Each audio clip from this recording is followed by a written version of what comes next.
Good morning and welcome to the Center for Spiritual Living Midtown. Such is the nature of life that all it wants and all it asks is the opportunity to appear. And you are that opportunity, and so am I. We welcome you this morning. So happy that you have chosen to join us today.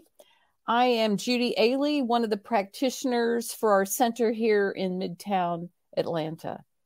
Dr. Bob is on vacation this week, but nonetheless, we have a really great service in store for you. We welcome each of you. Know that our center is a diverse community and welcomes all, no matter where you see yourself in this amazing tapestry of life. Let's get started this morning with our Declaration of Principles. Join me in viewing some of our practitioners and board members as we are reminded of this Declaration of Principles written originally by Dr. Ernest Holmes. Here we go.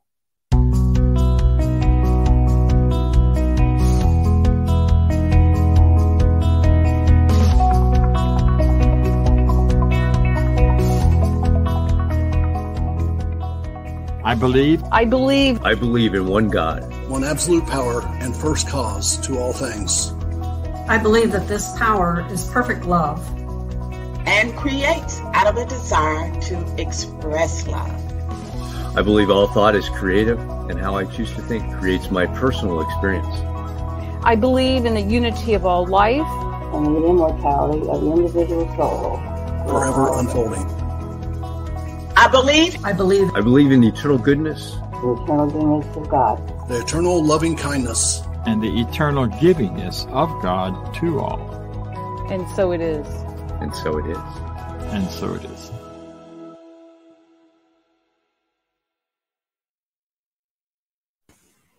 All right. Well, this month we have the theme for the month of July is the game of life and how to play it. And so we're continuing with that theme this Sunday. So we look forward to hearing about that. Also, each Sunday morning, we enjoy the words of one of our practitioners. This week, our practitioner is Lee Huffman, who actually happens to be the president of our board. Thank you, Lee. And he will share his words of wisdom and lead us in an affirmative prayer. Thank you so much, Lee. Thank you, Judy. Good morning and welcome, everybody. It's good to be here in this virtual world of CSL Midtown. The center has just formed a group, and we're still forming a group that is looking at our future.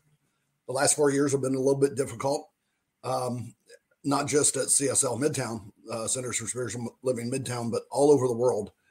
And for all churches and things like that, it's been a difficult time. And so we are putting together a team that is looking at where are we going to be 2, 3, 4, 5, 20 years from now. So it's an exciting time for our center. And as I was looking today, I came across some words in the textbook, the Science of Mind textbook. And it's on page 478. For those of you that have it around, it's right at the bottom of the page. And it's Ernest Holmes talking about John 14:1 that says, let not your heart be troubled. And it goes like this. The Master Jesus spoke, let not your heart be troubled. You believe in God, so believe also in me. His disciples were depressed, having an instinctive sense that Jesus was about to depart from them. They were filled with sadness. It was on the eve of his betrayal that he spoke these words, let not your heart be troubled. With that calm certainty, which has ever been given to the believing, he was not afraid. He had already plumbed the depths of the human experience and penetrated into the beyond. He knew that he was an immortal being.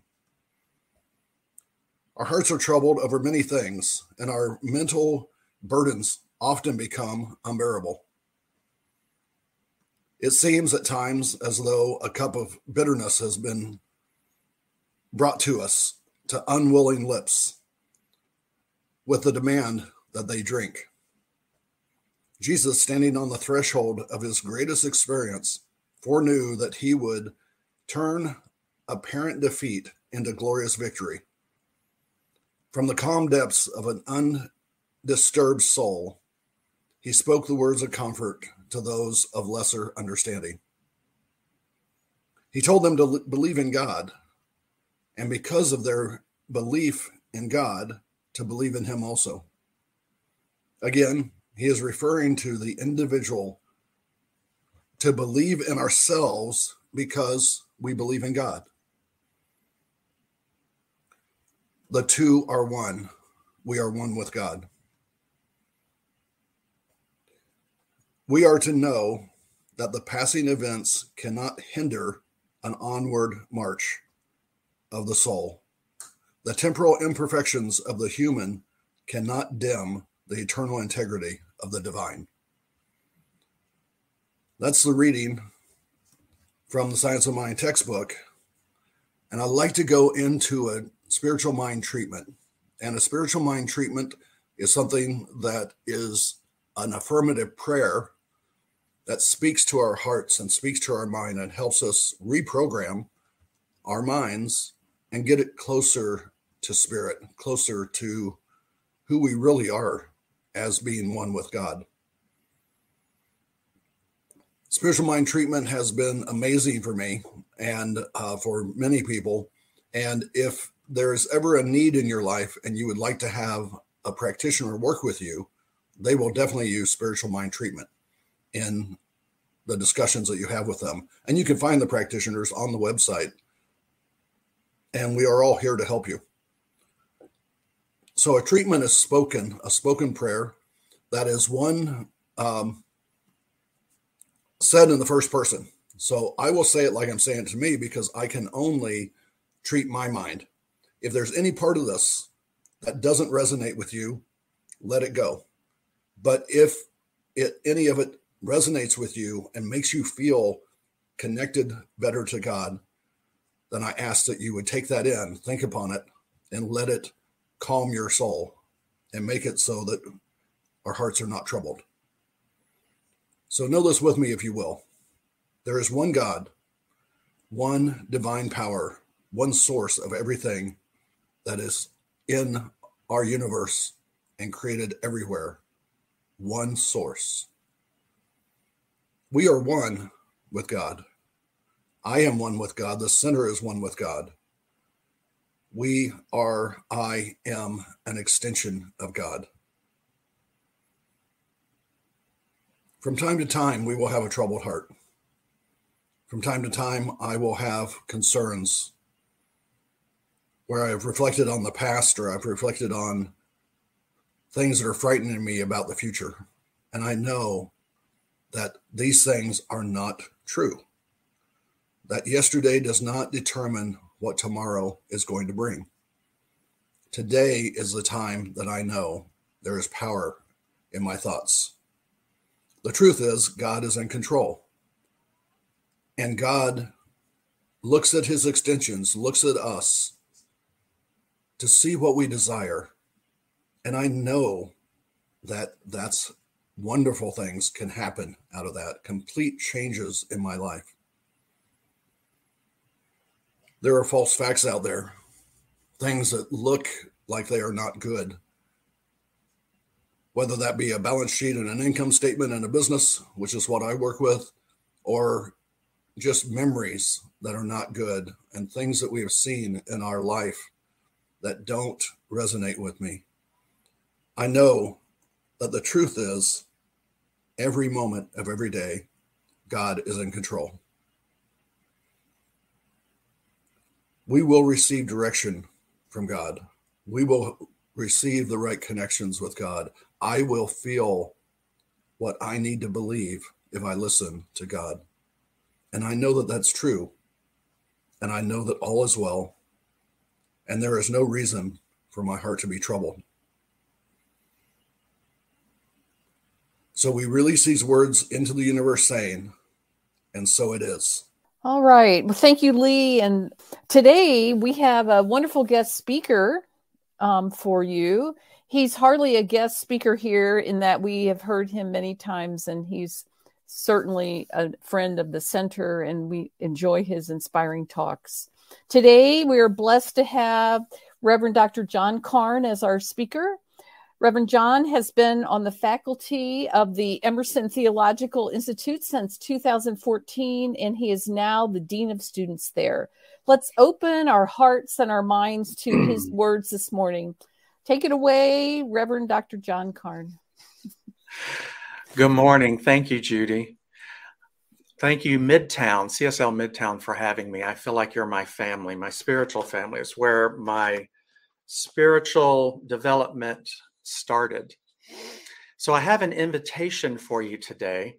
I want you to consider it your personal invitation. Imagine right now, I am handing you a beautiful eggshell colored linen envelope with your name elegantly handwritten on it. When you open it, you find an invitation inside engraved in gold that says you are cordially invited to allow this time to be the time that you awaken, truly awaken to the life of beauty and wonder that is yours to claim. What would it be like if you RSVP'd yes to that invitation? What would it be like if you were fully awake and present for it all, meaning fully awake and present to the life you now have, fully awake and present to who you are in every moment, fully awake and present to what brings you joy in the here and now, and fully awake and present to the life you're creating with every thought you think, with every feeling you feel, with every word you speak. What might that awakened life look like? Well, my spiritual family, that is your invitation. Today, we're going to look at the 4 stages of spiritual consciousness that we might experience if we RSVP'd yes to this invitation of awakening. These stages of spiritual consciousness have been called the kingdoms, and this definition of kingdom fits perfectly in our context this morning. It is a realm or region in which something is dominant. So this morning we will look at the 4 realms or region which a particular level of awakening is dominant. So are you ready? Good. Let's go.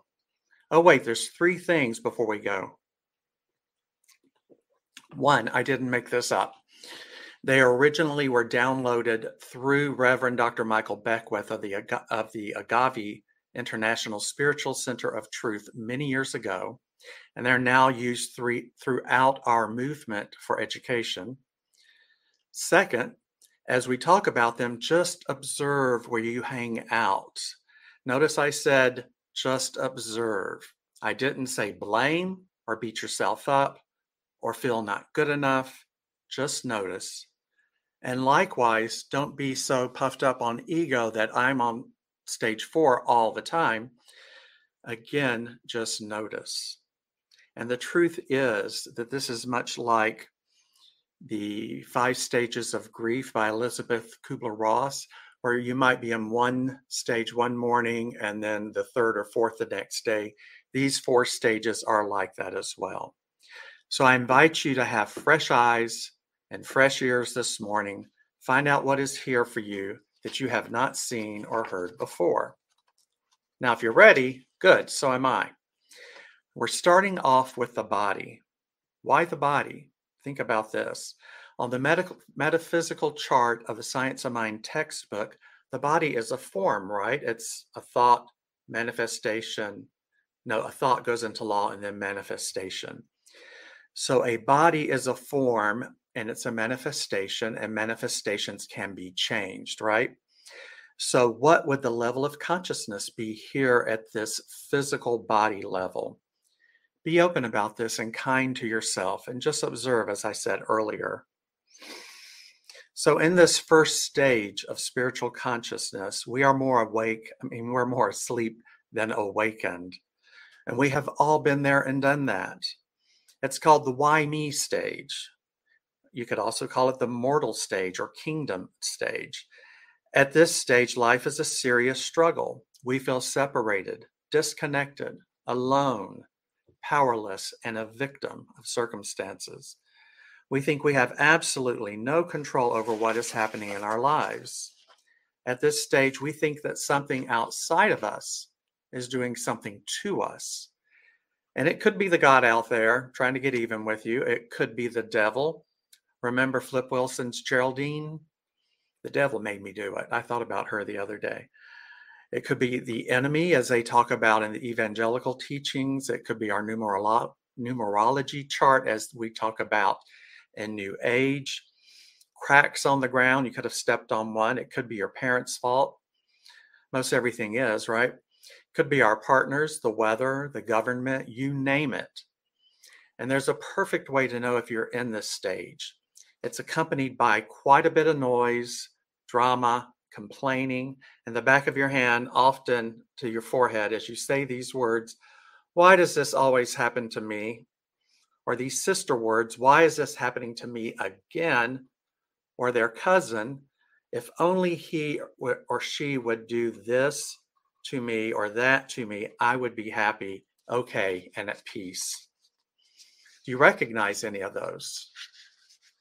The opportunity to awaken that we have at this stage is huge. It is the opportunity to give up blame and to begin to take responsibility for our own lives.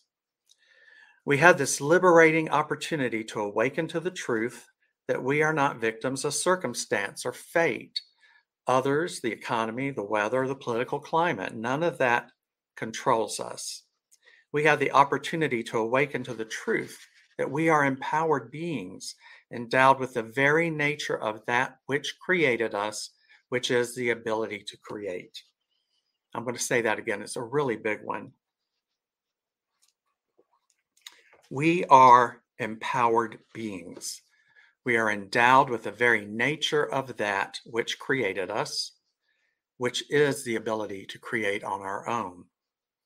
And that moves us to the second stage of spiritual consciousness or kingdom of awakening, which is the by me stage or the metaphysical stage. In this stage, we learn that we are not victims of circumstance. We begin to understand that we are part of something bigger than we are. And there is a law or a precise, specific way this something bigger than we are works, and we can work in harmony with it. Holmes writes in the Science of Mind textbook on page 38 that we are willing, thinking, knowing centers of consciousness or of life. We are surrounded by, immersed in, flowing through a creative something, and it's flowing through us. The sum total of our thoughts will create a tendency in this law that will cause us to react to us according to the sum total of that belief. Ignorance of the law excuses no one from its effect.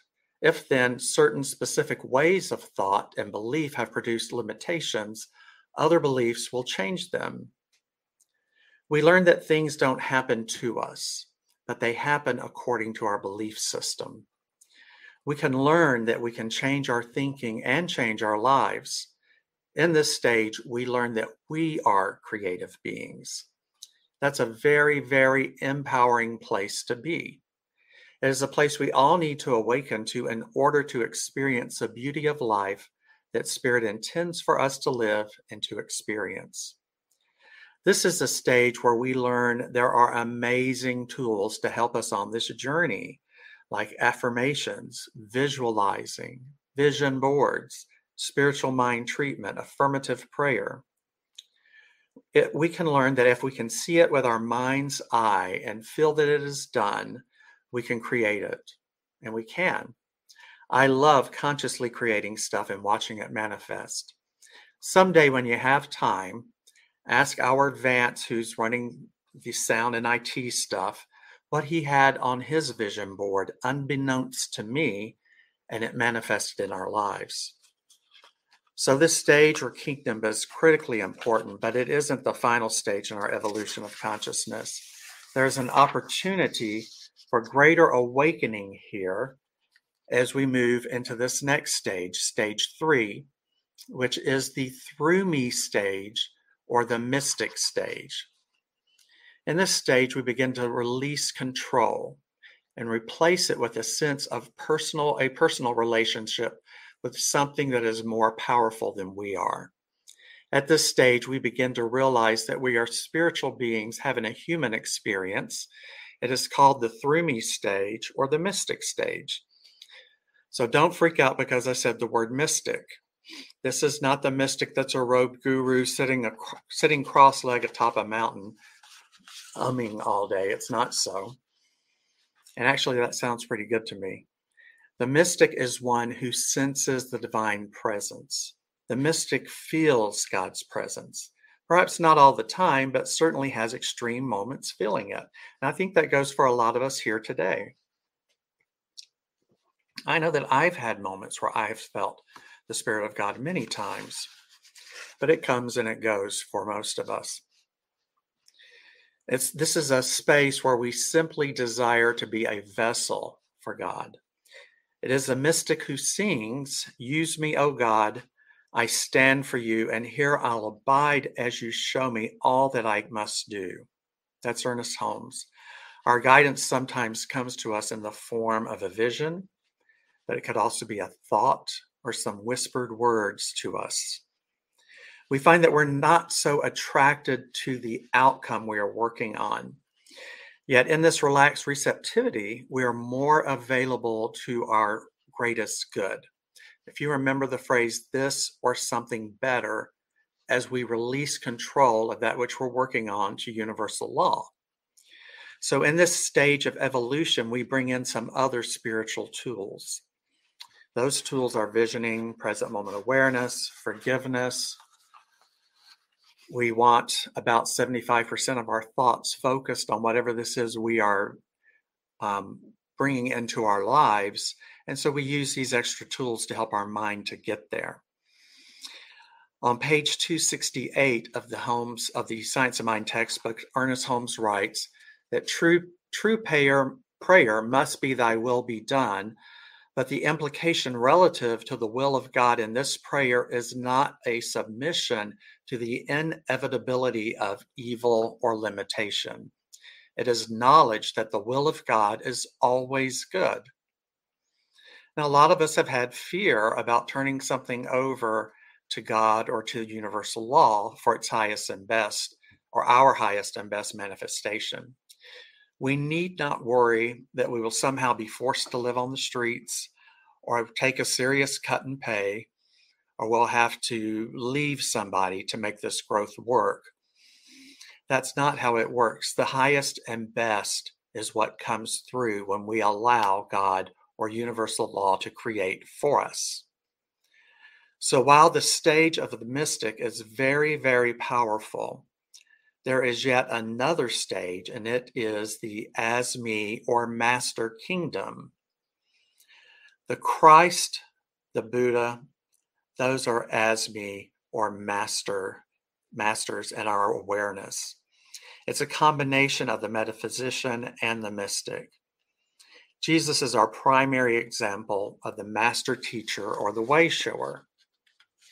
This is when we are in absolute union with the divine. There's no sense of separation.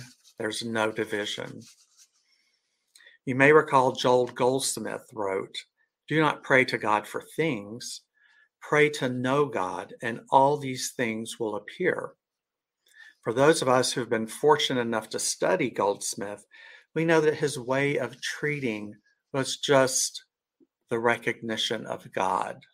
Going to God is. For those, when a master sees lack, he or she knows it's just a place to call forward the presence and the power of God. It's an opportunity to experience more of God in that department of your life. You might remember Goldsmith's work was called The Way, and it was just that step one of treatment and an expansion of it. This is how Jesus could turn water into wine, allegedly. feed the thousands, heal the sick, raise the dead. More realistically, when he was faced with lack or limitation, he saw an opportunity to bring God into that situation. And he told his followers they could do this too. And they proceeded to create the story in a way that would catch the intended audience's attention of that day. Holmes wrote in the final conclusion of The Science of Mind, page 423, that the essence of spiritual mind healing and all true religious philosophy is an inner realization of the presence of perfection that is within us and all around us. We cannot be separate from it. It's simply not possible. We're living and having our life in this substance. It is the hope of heaven, the voice of God proclaiming, I am that which thou art that which I am. And that is the as me, or the master stage of spiritual consciousness. I am that which thou art, and thou art that which I am. And that which God is, and that which I am is love, only love. And we know that when we're in that divine state, 100%. During our lifetimes, we will spend time in all the kingdoms, and it isn't a linear process. We do go back and forth, switching metaphorical residences depending on the issue or the situation at hand. It's like the stages of grief. We don't go in the order as Kubler-Ross defines, but we go back and forth. Remember now, if you would, that invitation that I gave to you at the beginning of this talk. You're cordially invited to awaken, to truly awaken to the beauty of life that you are meant to live.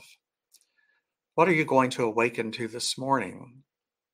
To the realization that if you are hanging out in the why me or the mortal stage, you have an opportunity to embody the truth that you are a powerful and empowered being endowed with the very nature of that which created you, the very ability to create for yourself. Are you ready to master manifesting? Or is it the realization that while the by me or the metaphysical kingdom is absolutely vitally necessary, but it isn't the end, and that you can awaken to something even more powerful, the truth that you don't have to make things happen, but you can make them welcome by giving up control of how it comes about, the same way as we release in our spiritual mind treatments.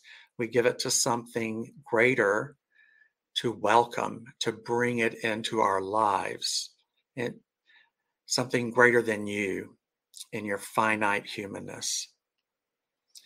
It is not my will, but thine, as the Master Jesus said, knowing that God's will is always for the highest good. Let us get confident about that if you haven't already. There should be no fear ever when praying or treating for this or something better. Are you ready to cultivate the as me mystic consciousness, where there is no sense of separation and there is only love? Wherever you are ready to go, know that you're supported and embrace the empowered you. And we give thanks that it is so, and so it is. Thank you, Dr. John. An awesome talk this morning. And for those of you that didn't catch it, what he said was, on my dream board, there's a picture of an Akita. And although we didn't necessarily want another Akita, one showed up in our life just because it was on my board. So he's a wonderful boy, and he's sitting right here. So with that we can create the life we want. I'm here to go into our affirmation of prosperity and our time of giving. So we have the opportunity to support this center. You can go to cslmidtown.org/donate, click on the QR code. I'll read our affirmation. You read it with me. I live in a universe of abundance. As I freely and joyfully give, I join in the divine flow, and all that I share with life returns to me multiplied abundantly. And so it is. And so there's a couple of announcements, not much. We're online for the next few weeks. We will be back in person the first weekend in August. We'll do a potluck that weekend at the Garden Hills Community Center. So if you're in Atlanta, want to join us for that, please do put that on your calendar and plan for that. The rest of the Sundays for the summer, we are online just like we are now, and welcome you to be here with us for all of those. And Dr. Bob will be back next week. He's at teen camp this week, supporting all of the youth that have gone to that wonderful camp in Oregon. And I'm sure he's loving it out there, the cool weather and all the youth, which he definitely supports and loves being with. So we've got that to look forward to next week. So if you will, with me, we'll say our closing affirmation, our affirmation of life. I leave this place now knowing something better than I knew before. I go forth into the world with a heart full of love and a mind full of good sense.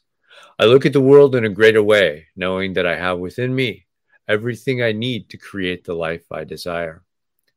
I give thanks for this understanding, and I am grateful for the spirit of life that lives through me. And so it is. And if you want, we're on Zoom. You can join us on Zoom. I get Dr. John over there to have a conversation, discussion of his talk. If you've got any questions about that, we are there, and we'll see you next week. Thanks.